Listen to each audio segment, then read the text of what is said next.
जय जय राम राम राम जय जय राम राजा राम जय जय राम जय जय जय जय जय राम सीता राम जय जय राम हरि जय जय राम हरि जय जय राम हरि जय जय राम हरि जय जय राम हरि जय जय राम हरि जय जय राम हरि जय जय राम कृष्ण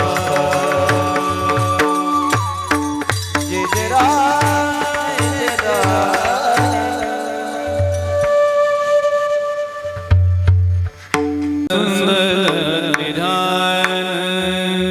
उभे विटेवारी सुंदर उभे विटेवारी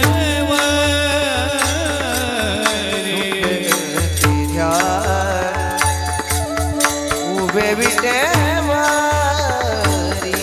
सुंदर उभे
विठुमार कुमार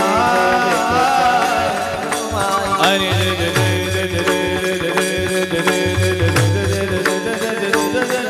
विठुमार कुमार हरी विठुमार कुमार कुमार जय रकुमाय विठुमार कुमाय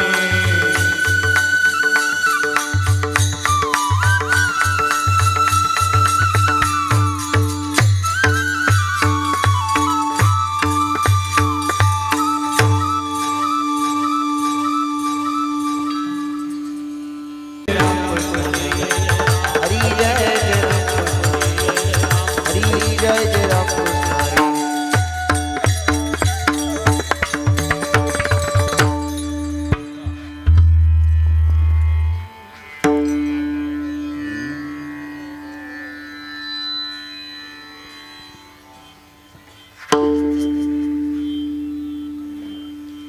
रूप पाहता लोचनी रूप पाहता लोचनी रूप पाहता लोचनी रूप पाहता लोचनी सुख झाले ओ साजनी सुख झाले ओ साजनी साजनी तो हा विठ्ठल बरवा हे बरवा तो हा विठ्ठल बरवा सुख झाले ओ साजनी सुख झाले ओ साजनी तुहा विठ्ठल बरवा तुहा विठ्ठल बरवा माधव बरवा हे माधव बरवा बरवा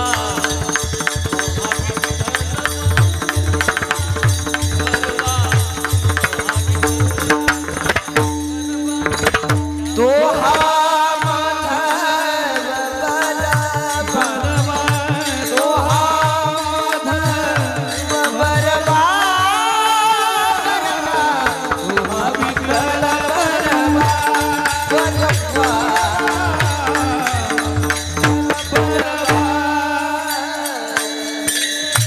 सुकृताची जोडी म्हणून विठ्ठल आवडी तो हा विठ्ठल बरवा हे बरवा तो हा विठ्ठल बहुत सुकृताची जोडी म्हणून विठ्ठल आवडी बहुत सुकृताची जोडी म्हणून विठ्ठल आवडी तो हा विठ्ठल बरवा तो हा विठ्ठल बरवा तो हा माधव बरवा हे माधव बरवा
हलिया भोगासी असावे सादर हलिया भोगासी असावे सादर देवावरी भार घालोनी देवावरी भार घालोनी देवावरी भार घालोनी तो कृपा सिंधू निवारे सादर मग तो कृपा सिंधू निवारे सादरे हिरते बापुडे काय बापुडे काय कीर्ती बापुडे काय ग मयाची या पोटे दुःखाची राशी शरण देवासी जाता भली देवाचे शरण देवाचे मग तो कृपा सिंधू निवारे मग सादर तो कृपा सिंधू निवारी सादरे हिरते बापुडे काय कीर्ती बापुडे काय रंक कीर्ती बापुडे काय रंक तुका म्हणे नोए काय त्या तुका म्हणे नवे काय त्या म्हणे नोए काय त्या तुका म्हणे नवे काय त्या करिता वादो आता विश्वंभर चिंतावतो आता विश्वंभर चिंतावतो आता विश्वंभर मग तो कृपा सिंधू निवारी मग तो कृपा सिंधू निवारी सादरे कृपा सिंधू निवारी मग तो कृपा सिंधू निवारी हेरते बापुडे काय रंग हे रतिबा पुढे काय रंक पुढे काय रंक विठोबार कुमारी विठोबार कुमाई विठोबार कुमारी विठोबार कुमाई विठोबार विठोबार कुमाई विठोबार विठोबार कुमार विठोबार विठोबार कुमार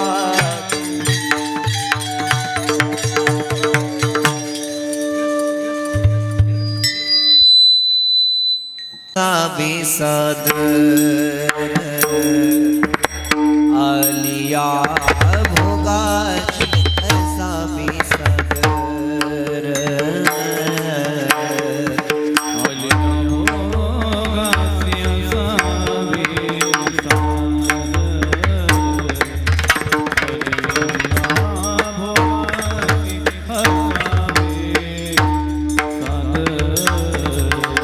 आलिया भोगासी साबी सादर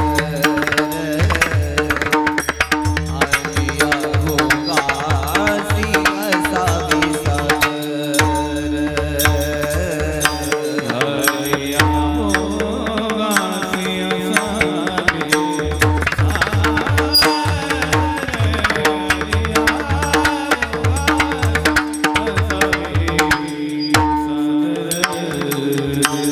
दिवावरी भार दिवावरी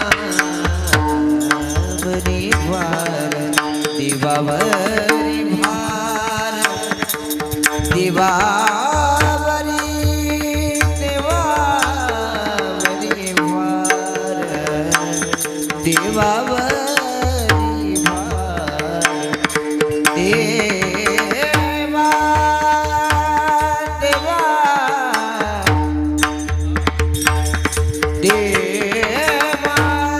देवा देवावरी भार देवावरी भार हालोनिया मग तो कृपा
आलिया भोगाशी असावे सादर देवावरी भार घालून या मग तो कृपा सिंधू निवारी साकडी येर देवा पुढे काय रंग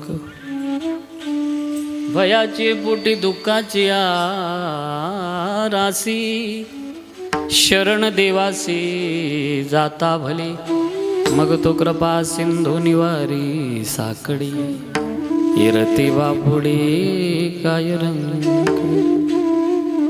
तुका म्हणे नोहे काय त्या करिता चिंता वातो आता विश्वंबर मग तो कृपा सिंधू निवारी साकडी येरते बापुडे काय रंग समजन सरोजम सांद्र नीलाभुधाभम जगननिहित पाणी मंडनं मंडनानां तरुण तुलसीमाला कंदरं गंज नेत्रं सदैधबलासं विठ्ठलं चिंतयामि पांडुरंग करू प्रथम नमन दुसरे चरण संतांची या त्यांच्या कृपादाने कथेचा विस्तारू बाबाजी सद्गुरुदास तुका ओम नमो ज्ञानेश्वरा करुणा करा दयाळा तुमचा अनुग्रह लादलो पावन झालो चराचरी त्रिपुडी सातीत त्रिपुडी जो वसे स्वामीचा स्वामी कृष्णा तटिओ दीनानाथ श्रीनाथ स्वामी अनाथा नमस्कार माझा श्री परब्रह्म गोपालनाथा किती जार्थ सकल थोरू प्रगट बदला ज्ञानेश्वरू तयाचे चरणावरू साष्टांग हे नमनगा राम विजय हरि विजय सार पांडव प्रताप ग्रंथ केला तोर तो श्रीधर स्वामी नाजरेकर पंढरपूर निवासी तयाचे चरणावरी साष्टांग नमन सीताराम हनुमान सीताराम हनुमान सीताराम हनुमान सीताराम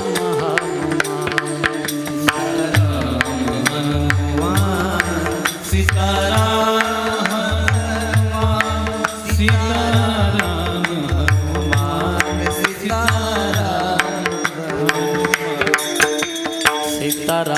हनुमान सीताराम हनुमान सीताराम हनुमान सीताराम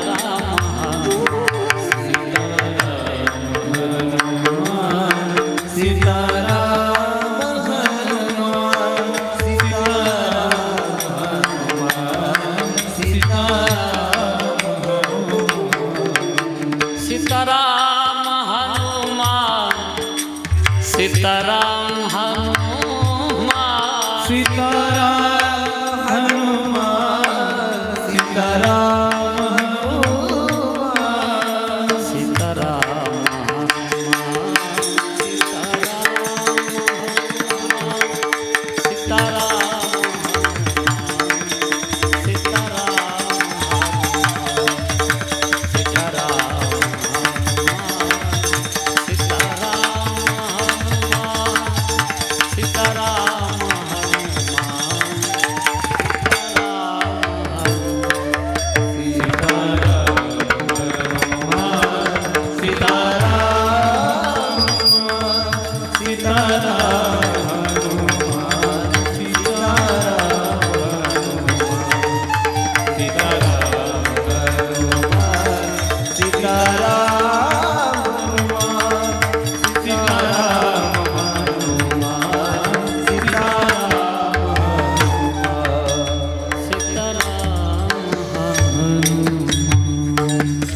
आलिया भोगासी असावे सादर देवावरी भार घालून अभंग तुकोबरायांचा आहे 4 चरणाचा बहुतेक पाठ असलेला जास्त डोक्याला ताप द्यायचा अभंग घेतला नाही अभंग प्रासंगिक स्वरूपातून निवडला या अभंगाचा थोडक्यात भाव सांगायचा तो म्हणजे असा तुकोबरा या अभंगामध्ये यावत विश्वामध्ये जन्माला आलेल्या प्रत्येक जीवाला एक उपदेश केला ज्या उपदेशाची आज गरज आहे कारण अनेक लोक आत्महत्या करून मरत आहेत तुकोबराच्या गाथ्यामध्ये अशी काही अभंग आहे आत्महत्या करायला निघालेली माणसं परत फिरतील अशी अभंग गाथ्यात आहे पण आम्ही जर वाचला तर गाथा मला वाटते सध्या तर असे फार थोडी घरं आहे का त्या घरात ज्ञानेश्वरी आहे आम्ही महाराष्ट्रात जन्माला आलो असेल तर प्रत्येकाच्या घरामध्ये ज्ञानेश्वरी असावी भले तुम्ही वाचत नसाल देवघरामध्ये भगव्या वस्त्रामध्ये गुंडाळून तिला निदान दर्शन तर करत जा देवपूजा चालते त्यावेळेला असू द्या, प्रत्येकाच्या घरामध्ये नाही वाचायला वेळ. आता तसं जर म्हणावं तर माणसं पेपर वाचतात. बरं, पेपरमध्ये असतं तरी काय, 1 मिनटं थोडं कट करता का दादा? 1 मिनटं बंद करा, परत चालू. बाई सांगते, मी तुमच्या चरणावरती लोळण घेईल, लोटांगण घालील, जनी त्याशी लोटांगण. वाचेल जो कोणी आत्महत्या करणार नाही माणसं गाथा जर वाचली तर. अशी काही अभंग आहेत. काही सुखाचे प्रसंग, काही दुःखाचे आहे. जीवन त्याचं नाव आहे, कधी सुख असतं कधी दुःख असतं. असा माणूस इथं बसलेला मला असा दाखवा जो कायम सुखात आहे, आणि असा माणूस दाखवा जो कायम दुःखात आहे. आपण प्रवास करतो रस्त्याने, कळलं असं बोलतो. तुम्हाला सरळ रस्ता लागतो का? कधीतरी उतार येतो की नाही? उतार कधी येतो माहिती का? जिथं चढ संपतो. आणि चढ कुठे येतो? जिथं उतार संपतो. चढाचं संपणं उतरायला सुरुवात, आणि उतरणं संपणं चढायला सुरुवात. सुखाचं संपणं दुःखाची चढणी असते, आणि दुःखाचा डोंगर चढून झाला का सुखाचा उतार लागत असतो जीवनात. याची आठवण ठेवा. काय मार्मिक तुकोबारांनी अभंगामध्ये संदेश द्यावा. तुम्ही सुखाचा उतार उतरताना ओरळून जातात, ओरळू नका जास्त. याची आठवण ठेवा का आपल्याला पुढं दुःखाचा डोंगर चढायचा आहे. आणि दुःखाचा डोंगर चढत असताना आत्महत्या करण्याचं या क्रियेचं पाऊल कधीच उचलू नका. एकच आठवण करायची, आता आपण दुःखाचा डोंगर चढतोय ना, एक दिवस आपल्या जीवनामध्ये सुखाचा उतार येणार आहे. म्हणून का आत्महत्या करता? जी लोक आत्महत्या करून या देहाला संपवतात ना, लवकर त्या आत्म्याला नवीन देहाची प्राप्ती होत नसते. पिशाची योनीमध्ये भटकावं लागतं त्याला. आपलं औषध असतं फवारणीचं, त्याच्यावर काय लिहिलेलं असतं? त्या फवारणीच्या औषधावर लिहिलेलं असतं की ब्रीच आउट ऑफ चिल्ड्रन. नाही इंग्रजीत कळालं तर हिंदीत असतं बच्चों की ओर से दूर रखिये. नाही हिंदीत कळालं तर मराठीत असतं लहान मुलापासून सावधान. लहान त्याला पाहत नाही, मोठले घेतल्याशिवाय राहत नाही. आत्महत्या करून या देहाला संपू नका. जीवनामध्ये दुःखाचा प्रसंग आला, रामबाण उपाय सांगितला आज. आला ना दुःख तुमच्या जीवनामध्ये, मित्राकडे जाऊ नका, नातेवाईकाकडे जाऊ नका, कोणत्याच माणसाकडे जाऊ नका, समाजाकडे जाऊ नका, साधनेकडे जा, नामचिंतनाकडे जा, शरणागतीकडे जा, भगवंताचं चिंतन करण्याकडे भर घाला. बघा तुम्हाला मार्ग मिळतो की नाही बाहेर पडण्याचा. आलेलं दुःख, या दुःखामध्ये कसं जीवन जगावं हे शिकवणारा अभंग. जीवनामध्ये दुःख आलं, काळजी करू नका, त्याच्यावरती भार घाला. दुःखाच्या वेदना तुम्हाला जाणवणार नाही, बाहेर पडाल तुम्ही दुःखातून. मग का हो, भजन करणाऱ्याला दुःख असतं का? असतं. माळकऱ्याला, बिना माळकऱ्याला, आस्तिकाला, नास्तिकाला, वारी करणाऱ्याला, घरी प्रत्येकाला दुःख आहे.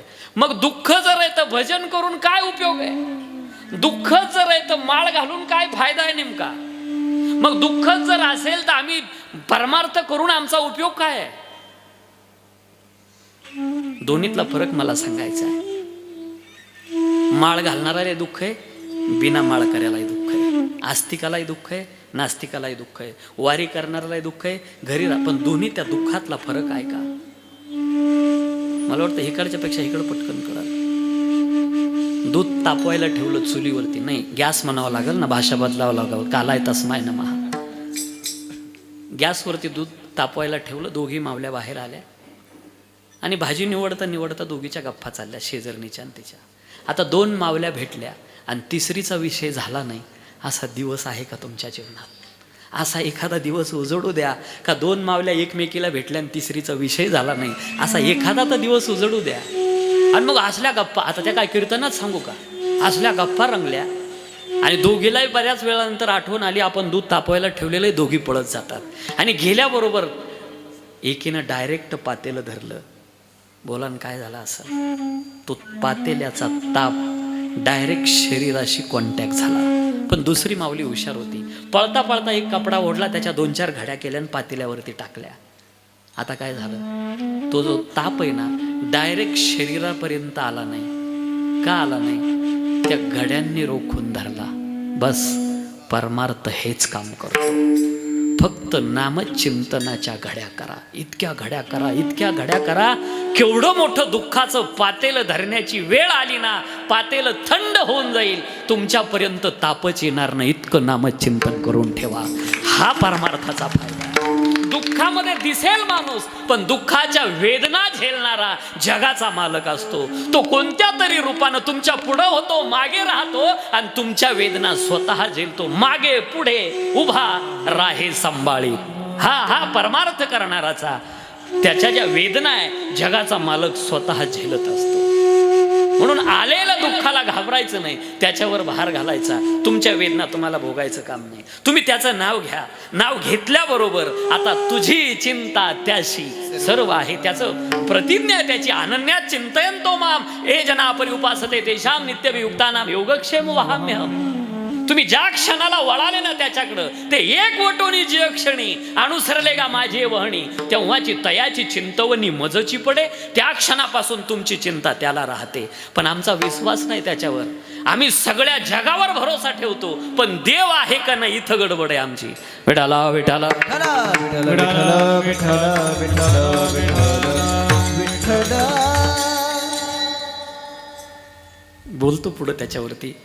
प्रारंभ आहे आपला. आलंय दुःख तुम्हाला, त्याच्यावर भार घाला, त्याची शरणागती करा, त्याचं नामचिंतन करा. अभंगाचा सरळ भाव मी आपल्यासमोर मांडला. ज्या निमित्तानं मी या ठिकाणी बोलतोय सर्वांना ज्ञात आहे. आपल्या पवित्र अशा कुटुंबातील पिताश्री कैलासवासी हरिभाऊ विठोबा सहाणे यांना आपल्यातून जाऊन 1 वर्ष पूर्ण झालं. बाबांचे एक चिरंजीव आहेत सुभाष भाऊ, आणि त्यांच्या माध्यमातून तुमच्या दर्शनात योग प्राप्त झाला. नामदेव विठोबा सहाने, सुभाष हरिभाऊ सहाने, विनोद नामदेव सहाने, आदित्य सुभाष सहाने, शिला नामदेव सहाने, हर्षली सुभाष सहाने, आरती विनोद सहाने, कुमारी मनीषा हरिभाऊ सहाने, मनुबाई युवराज फडोळ, श्रीमती जिजाबाई पोपट टर्ले, सवत्सलाबाई बाळासाहेब आवटे आणि कैलासवासी सुमन निवृत्ती जमधडे, समस्त सहाणे परिवार आणि या निमित्तानं वारकरी संप्रदायातली थोर मंडळी या ठिकाणी उपस्थित आहेत. मी काल जाता जाता ज्या वेळेला तुमचे फोटो पाहिले खाली आनंद वाटला. आमचा दिनूदादा आवडीचा माणूस आहे माझ्या वाजवण्याच्या बाबतीमध्ये. गोड हात आहे. परमेश्वरानं विशेष कृपा दिनूदादावरती केली, आणि विशेष म्हणजे पहिल्यापासून स्वभाव आहे तसाच आहे, बदल काहीच नाही. गोड असं वाजवणं. त्यानंतर सुंदर असं गायन करणारे आमचे मित्र शिवराम बाबा, आदरणीय हरिभक्तपरायण. मला वाटतं आज महाराष्ट्रभर ज्यांचं नाव गाजते, ही नुकतीच उमलणारी कळी आहे. आमचे आडसोळ महाराज, आकाश महाराज या ठिकाणी आहेत. समस्त वारकरी सगळ्यांच्या चरणावर नतमस्तक होतो. आमचे सानप महाराज सुंदर असं बासरी वादन करणारे, सुंदर असे चोपदार आहे. त्यानंतर विनेकरी बाबा आहेत. ही सगळी विद्यार्थी मंडळी आहे. आपल्या सगळ्या वारकऱ्याच्या चरणावर नतमस्तक होतो. शेवेला प्रारंभ करतो. थोडं बोलेल पण आपल्या हिताचं बोलेल. माझ्या पदरचं एकही शब्द बोलणार नाही. जिथं तुम्हाला वाटलं त्यावेळेला मला विचारा. मी कुठं वाचलं त्याला श्लोक सांगल, ओवी सांगल, मोगम बोलून निघून जाणार नाही. ऐका, जेही बोलल ते हिताचं बोलल आपल्या. हे डोक्यातून पहिले काढा का कीर्तन गेलेल्या माणसाकरता नाही, राहिलेल्या करताय. आणि तुम्ही आपण आलो पाहुणे म्हणून आलोय या समजामध्ये बसू नका. त्यांचं निमित्त आहे, त्यांच्या निमित्तानं ज्ञानदान घडावं म्हणून आहे. पण कीर्तन मात्र राहिलेल्या लोकांकरता असतं. चाललाय वेळ आमचा संसारामध्ये, थोडा वेळ मिळालाय, पण आपल्याला काहीतरी चांगलं जीवन जगता येईल असे संतांचे विचार आपल्या पुढे मांडणार आहेत. जीवन जगत असताना सगळ्यात प्रथमतः मला असं आपल्याला विचारायचं आहे. आजच्या अभंगामध्ये तुकोबाराय म्हणतात आलेलं दुःख आहे, त्या दुःखाला सामोरं जात असताना हसत जा. आणि आज तर साऊंड सिस्टीमच्या बाबतीत बोलायलाच नको. आमचे सुनील दादा बळगे असल्यावर काय पाहायचं काम आहे, सांगायचंच काम नाही. विको द्या, ट्रबल द्या की बेस द्या. सुंदर अशी ज्यांची साऊंड सिस्टीम, सुंदर नियोजन केलं आहे. आणि मला ज्यांच्या माध्यमातून निमंत्रण मिळालं, निखिल दादा, आणि निखिल दादाचं नियोजनच असतं सुंदर. चला करतो सुरुवात, इकडे लक्ष द्या. मनुष्य शरीर आम्हाला मिळालं ते काहीतरी करण्याकरता मिळालं आहे. भगवंताने आम्हाला हे शरीर दिलं आहे, पण याची आम्हाला किती कळालं आहे आम्हाला शरीर मिळालं म्हणून? नाही कळत आहे दादा. देवाने दिला आम्हाला, आम्ही संसारामध्ये रगडला आहे. भगवंताने आम्हाला हा देह दिला त्याच्या कामाकरता. मग तुम्ही म्हणाल का हो त्याचंच काम करायचं तर ह्याचं काय? अहो त्याने ज्याला ज्याला जन्म दिला त्याला त्याला खाण्याची व्यवस्था करून ठेवलेली आहे. शिवराम बाबा, देवानं पोट भरण्याची प्रत्येकाची जबाबदारी घेतली. आम्ही पेट्या भरतोय. पेट्या भरायची जबाबदारी त्याची नाही, पोट भरायची. पोट तर भरणारच आहे. त्याचं काम करण्याकरता देवे दिला देह भजना गोमटा नव्हे. जन्माला आला माणूस ना, मग इंद्रिय दिली असं नाही. जन्माला येण्याच्या आत सकल इंद्रिय दिलेली. का असं झालं मनुष्य जन्माला आला, नंतर नाकाचा कोंब फुटला, मग कान दिसू लागले. जन्माला येण्याच्या आत नुसतं आश्वासन दिलं नाही भगवंताने, सगळी इंद्रिय दिली. नारायण जेने तू जोडसी, त्याच्याकरता हे सगळे इंद्रिय, हात पाय कान डोळे हे वाणी कशा करतात, त्याच्या कामाकरता सगळं दिलंय.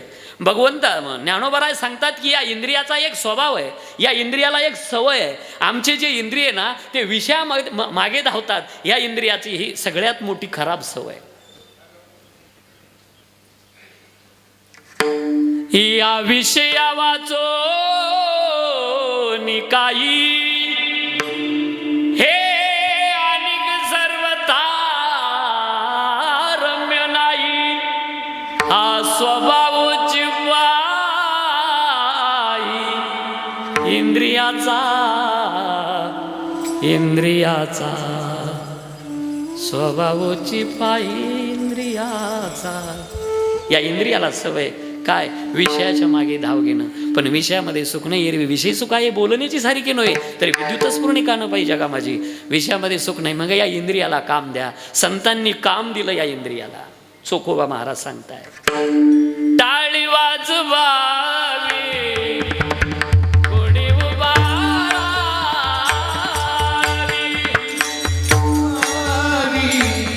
गुढी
कशाला काम दिलं, हाताला.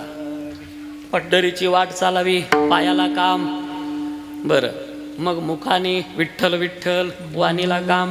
प्रत्येक इंद्रियाला हे विषयाच्या मागे जाऊ नये. प्रत्येक इंद्रियाला धर्म शिकवला नव्हे. जीवनामध्ये सगळ्यात महत्वाची शरणागती आहे. शरणागती जीवनामध्ये असेल, हा तरण्याचा उपाय आहे. मला वाटतं शरण गेल्यानंतर एक मन आहे व आपल्याकडं, जो शरण आला त्याला मरण नाही म्हणतात. मग शरणागती, आता शरणागती राहिली कुठं? नाही राहिलं. लोक इतके ताट आहे, इतके ताट, लाटण्याचा सक्का मावज, इतके ताट. नम्रताच राहिली नाही. आणि कितीही आम्ही देवाच्या दरबारामध्ये प्रार्थना करत बसलो, नम्रतेशिवाय तुम्ही देवाला आपलंसं करू शकत नाही. नम्र झाला भूता तेने कोंडिल्या.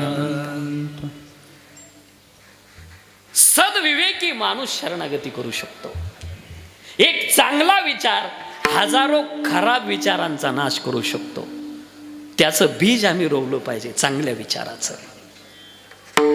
वा वा, या इनिकरी बाबा. विठाला विठाला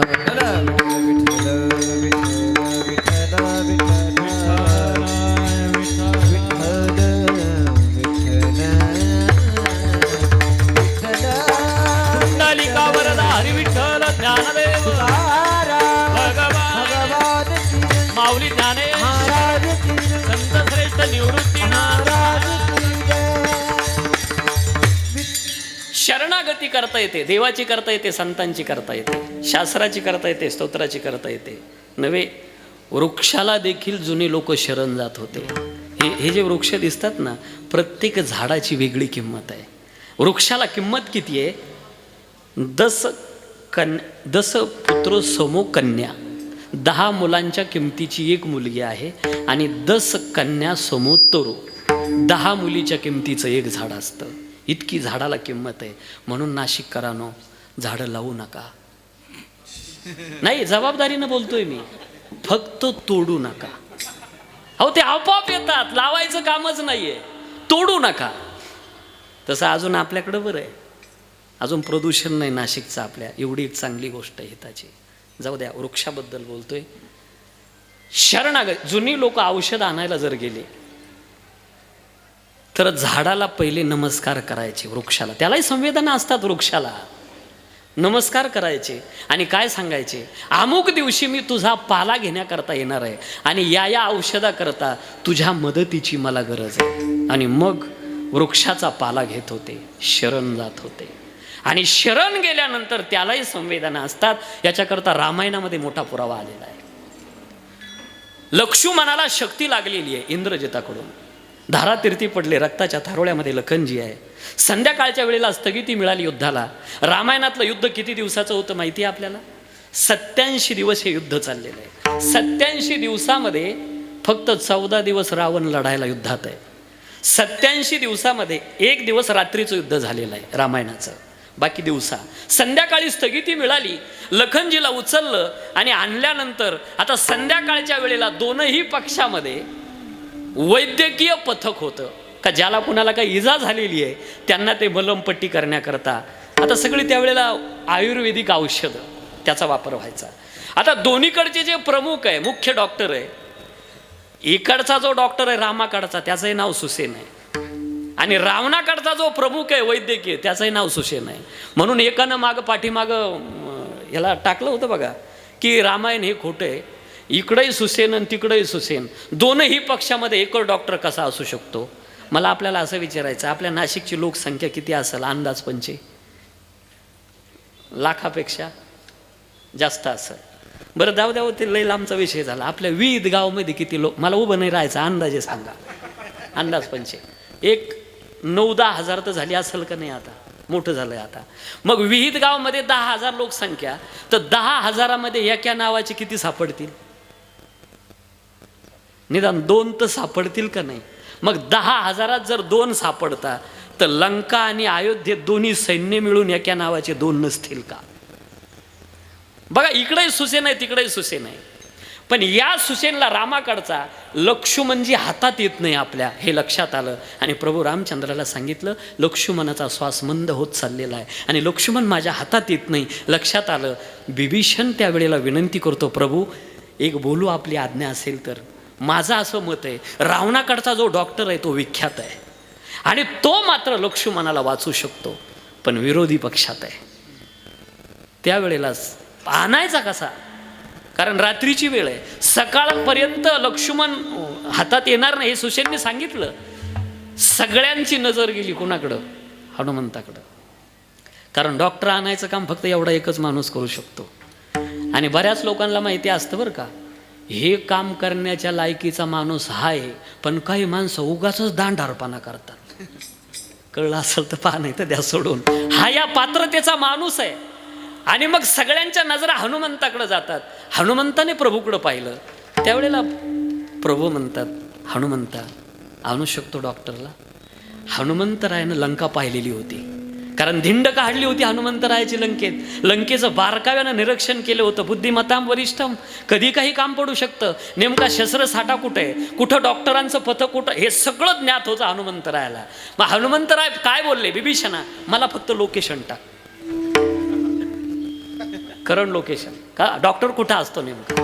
आणि हनुमंतराय उड्डाण करता लंकेमध्ये जातात. गेल्यानंतर आता या डॉक्टरला जर मी उठवलं सुसेनला तर हा नाटकं करेल का मी विरोधी पक्षाचा डॉक्टर आहे, येईल का नाही येईल, बरं उठतो की ना उठतो. त्यानंतर बरं तिथं नेला, तिथं नेल्यानंतर तो म्हणून सलाईन तिथं राहिलं, अमुक अमुक औषधाची गरज होती, याचा आजारच वेगळा आहे. मग त्याच्यापेक्षा हॉस्पिटल सकट डॉक्टर उचलला, म्हणजे सगळंच बरोबर. आता हा म्हणायलाच नको इथं आमका आमकं तिथं राहिलं, तिथं हॉस्पिटल सगळं डॉक्टर आणला. सुसेन हालत होतं घर, त्यावेळेला जाग आली. पण ज्या वेळेला खाली ठेवलं उतरल्याबरोबर एकच माणूस ओळखीचा होता, बिभीषण. बाकी सगळे अनोळखी चेहरे.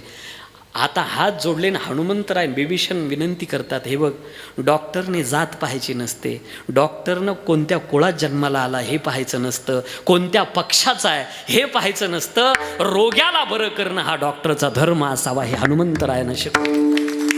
आणि आता मात्र हनुमंतरायाला तो सुसेन सांगतोय, हे बघा मी लक्ष्मणाला वाचू शकतो, पण मला संजीवनी नावाची बुटी आणून. वृक्षाला संवेदना असतात त्याच्यावर बोलतो मी, शरण गेल्यावर काय होतं ते.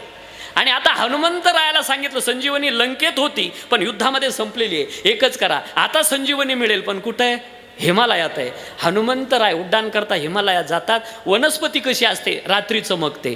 हनुमंतराय पोहोचेपर्यंत चमकणारी वनस्पती दिसली, हनुमंतरायाला आनंद झाला. ज्या वेळेला उतरले त्यावेळेला तिचं चमकणं बंद झालं. आता हनुमंतराय त्या संजीवनी नावाच्या वृक्षाला शरण जातात आणि विनंती करतात, माझी एक विनंती आपल्याला, कायमच माणूस संपत्तीने वाचू शकतो, कायमच माणूस सत्तेनं वाचू शकतो, हा भ्रम डोक्यातून काढा. खरोखर वाचण्याकरता देवाची शरणागतीच आपल्याला कामात येत असते. डॉक्टर सकट दवाखाना सोन्याचा मडवला असता, इतकी संपत्ती होती तरीसुद्धा व्हेंटिलेटर वाचून जवळचा नातेवाईक मरतो, वाचवता येत नाही. कधी कधी प्रार्थना, कधी कधी शरणागती कामात येते.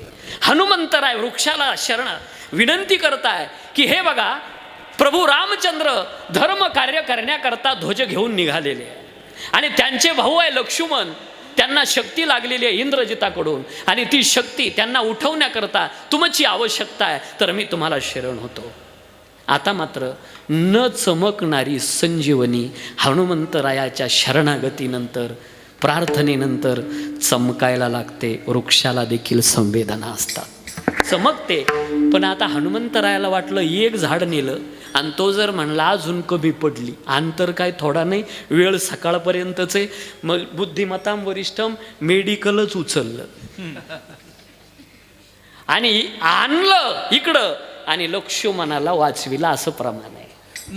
ऋणावितो आणि येला लक्ष्मण वाचविला, ऋणावितो आणि येला लक्ष्मण वाचविला,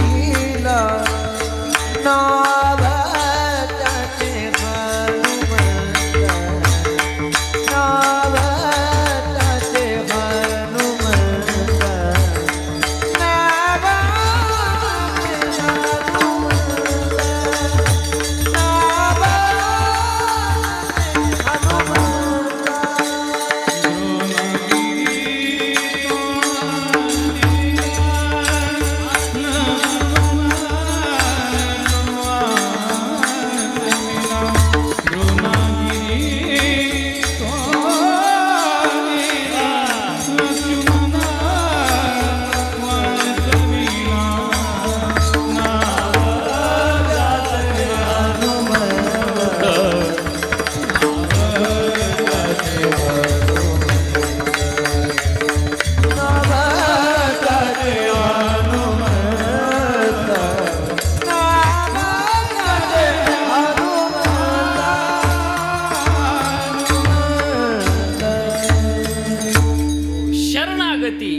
ताठरपणा नाही, शरण व्हा.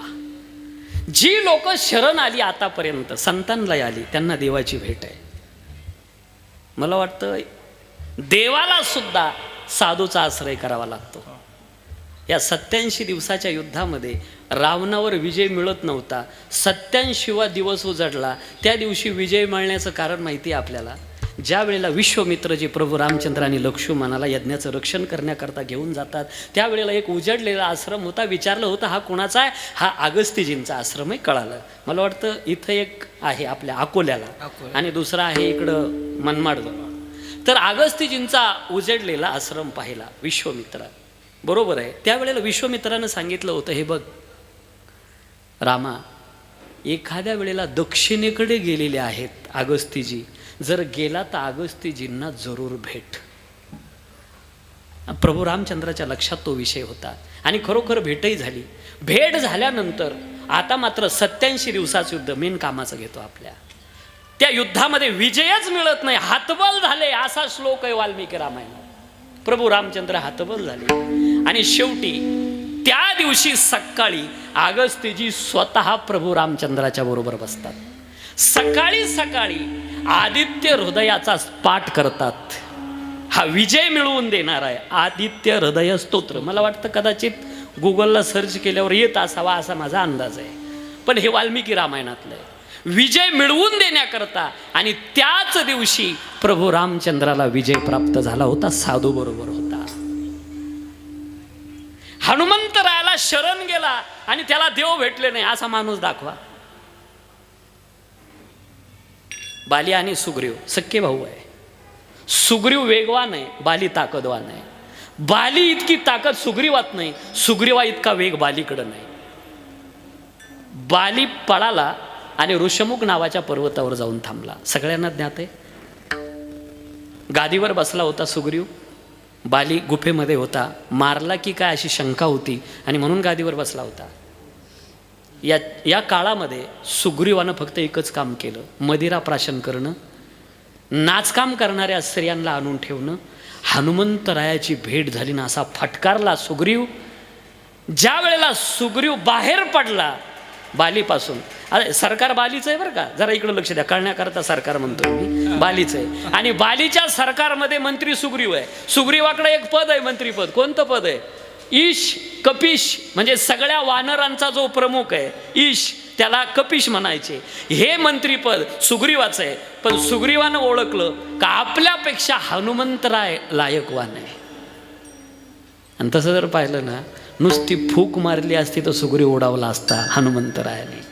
पण सूर्यनारायणाला दिलेलं वचन होतं सुग्रीवाचा सांभाळ मी करल म्हणून. आता फटकारल्यानंतर सुग्रीवाला ज्या वेळेला कंबाड्यात लाद बसली, सुग्रीव निघाला एकटा नाही, सत्तेतून बाहेर पडला. 4 आमदार, आपलं 4 वानर बरोबर होते सुग्रीव. म्हणजे हे तेव्हापासून आहे बरं का, जास्त डोक्यात घेऊ नका, तेव्हापासून आहे. सुग्रीव 4 वानरांना बरोबर घेऊन बाहेर पडला, तर त्यातलं एक वानर हनुमंतराय आहे. ऋषमुख पर्वतावरती सुग्रीव थांबला असताना प्रभू रामचंद्र आणि लक्ष्मणजी ज्या वेळेला येतात, सुग्रीवानं हनुमंतरायाची शरणागती पत्करलेली होती. का हनुमंता तू सांगशील ते मी ऐकायला तयार आहे. शरण होते हनुमंतरायाला. आणि प्रकार प्रभू रामचंद्र लखनजी आईसाहेबाच्या शोधार्थ 2 धनुर्धारी पाहिले. सुग्रीवाला भीती वाटली, बालीनं कुणीतरी मला मारण्याकरता पाठवलं. ऋषमुख पर्वतावर बाली जाऊ शकत नव्हता, कारण त्याला ऋषींचा शाप होता, इथं जर गेला तर त्याचा मृत्यू निश्चित, म्हणून तो येत नव्हता.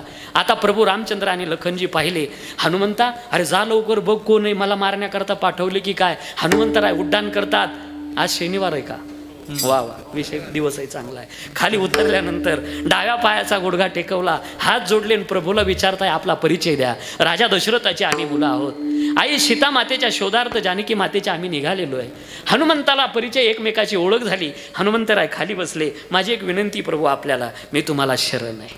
ऐका बरं का, शरणागती सांगतोय. मी तुम्हाला शरण आहे, मी तुमचा दास आहे. दास आहे असा शब्द वापरतात. आणि एक काम करा, माझा जो मित्र आहे सुग्रीव, त्याच्या भेटी करता तुम्हाला यावं लागतं.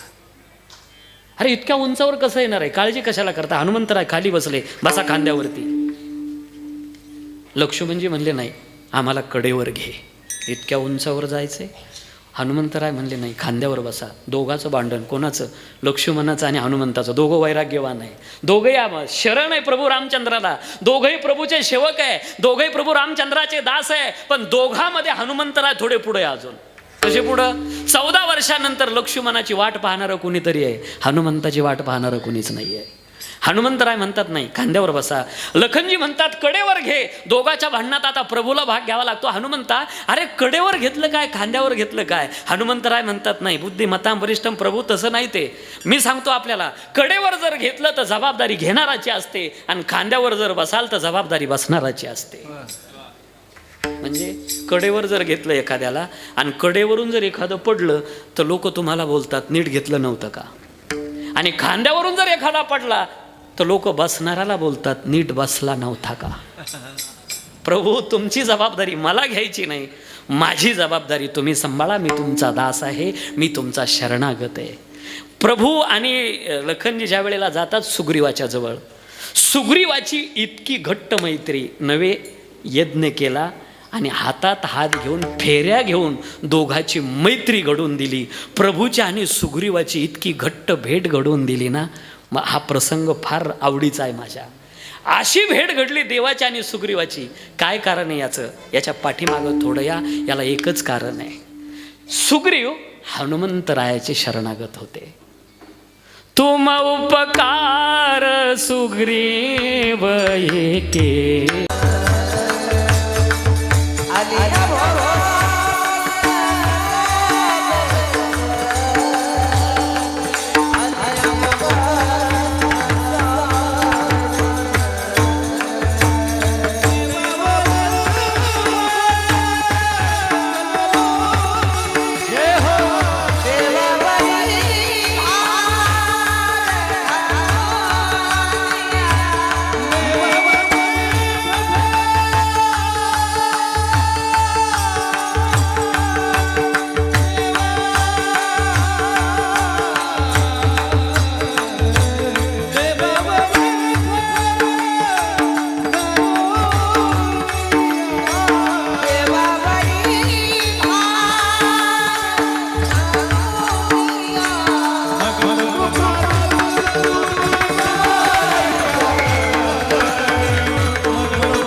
आलिया भोगाशी असावे सादर, देवावरी भार घालून या. आलेल्या दुःखाच्या प्रसंगाला सामोरे जा.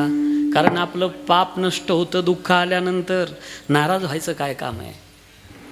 त्याच्यावर भार घालणं, शरणागती करणं, त्याचं नामचिंतन करणं हा उपाय सगळ्यात चांगला. अजून एक फायदा सांगू आपल्याला. दुःख आल्यानंतर, दुःख आलं का माणूस नम्र होतो, शरण होतो. दुःख आलं का माणूस भजन करतो. सुखामध्ये भजन करत नाही. बरं, लई सोपं. नवरदेव मारुतीच्या मंदिरामध्ये नटला आणि घोड्यावर बसून परण्याने घाला आणि तुम्ही तिथं जाऊन म्हणा बरं राम राम राम राम राम राम. लोक मारतील तुम्हाला.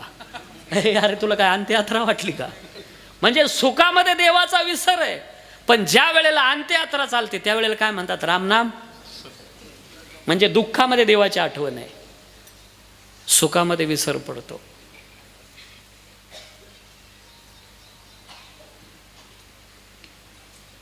आजोबानं नातवाला गोष्ट सांगितली.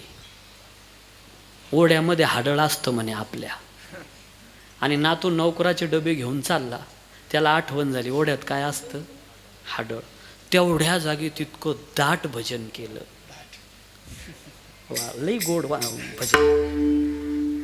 श्रीराम जय राम जय जय राम.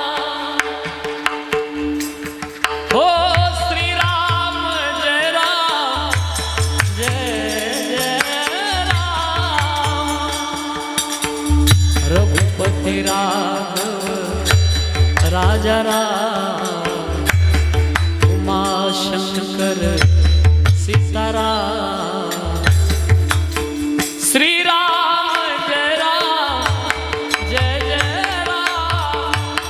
हो श्रीराम जय राम जय जय राम.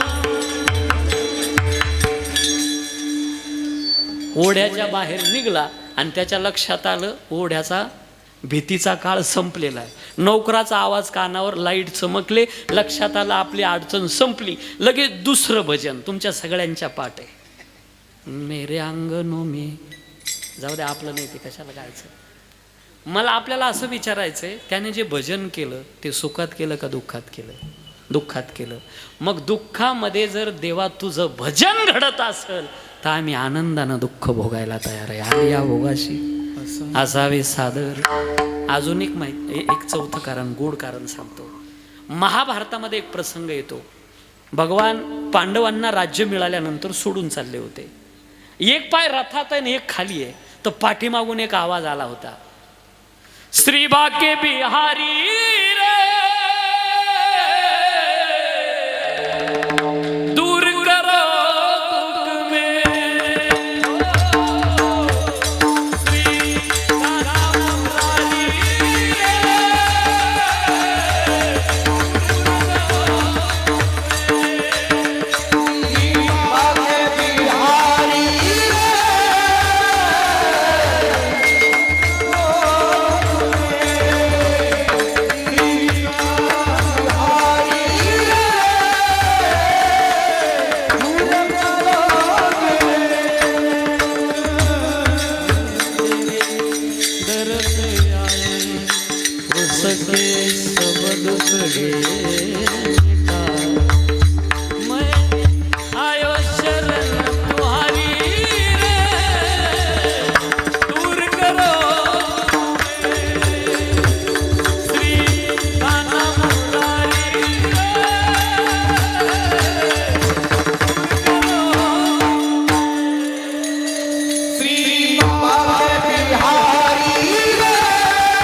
देवा थांबा जरा. अश्वत्थाम्यानं सोडलेलं जे ब्रह्मास्त्र आहे ते जाळतंय उदरातल्या गर्भाला. पण इथलचा एक माझ्या कामाचा प्रसंग घ्यायचा. कुंती मातेला भगवान नमस्कार करतात. कुंती माता स्तुती करते, नम पंकज नाभाय, नम पंकज मालिनी, नम पंकज नेत्राय. या स्तुतीमध्ये एक श्लोक गोड आहे, कृष्णाय वासुदेवाय देवकी नंदनाय च नंद गोप कुमाराय गोविंदाय नमो नमः. विषय निघाला ना, एक श्लोक देतो आपल्याला. दररोज देवपूजा आटोपली का तुमची 11 वेळेला म्हणान बाहेर पडा. बघा तुम्हाला काय लाभ मिळायला लागला त्या दिवसापासून. येडा म्हणून करावा, अजून काय सांगू. आणि एवढा श्लोक तुमच्या पाठ आहे सगळ्यांच्या. 11 वेळेला रोज नित्य नियमात घ्यायचा आपल्या. 11 वेळेला ज्या वेळेला 16,100 स्त्रिया भौमासुराच्या ताब्यात आहे, दशमस्कंदातला हा श्लोक आहे.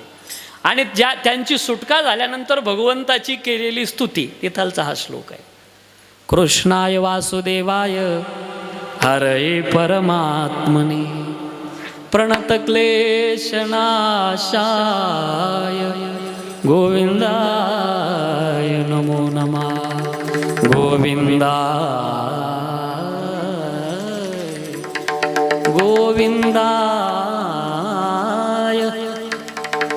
हा श्लोक 11 वेळेला म्हणायचा. नित्यनियमामध्ये घ्या. आणि नित्यनियम असावा माणसाचा, काहीतरी असावा नित्यनियम. अरे ज्याचा नित्यनियम आहे ना त्याच्याकडं संपत्तीचा ओघ दिसून येतो.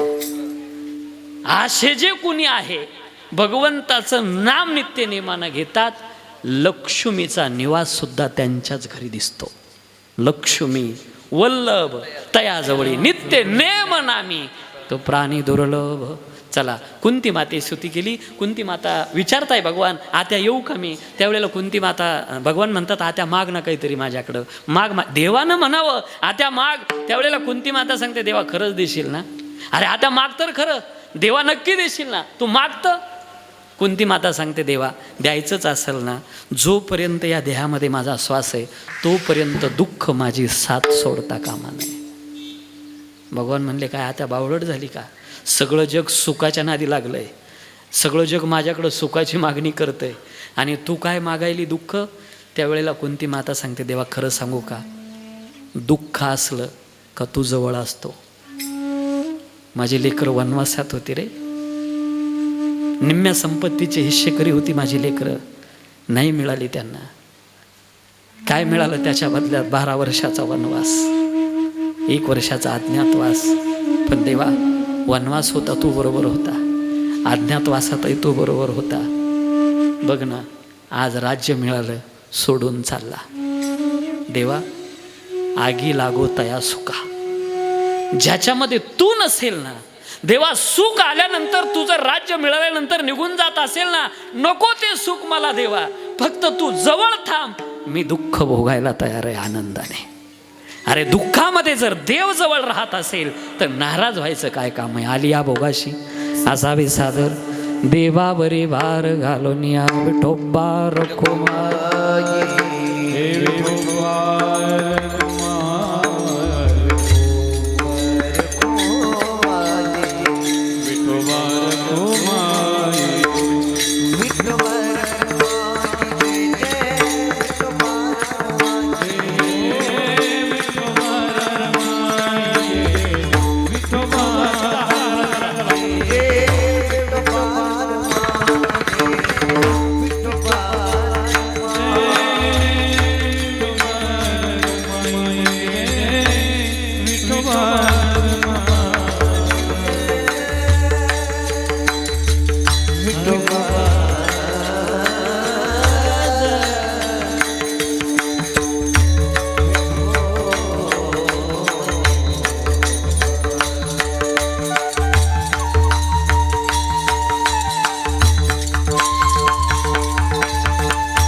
माझ्या अल्पमती बुद्धीप्रमाणे मी या अभंगाच्या 2 चरणावरती बोललो.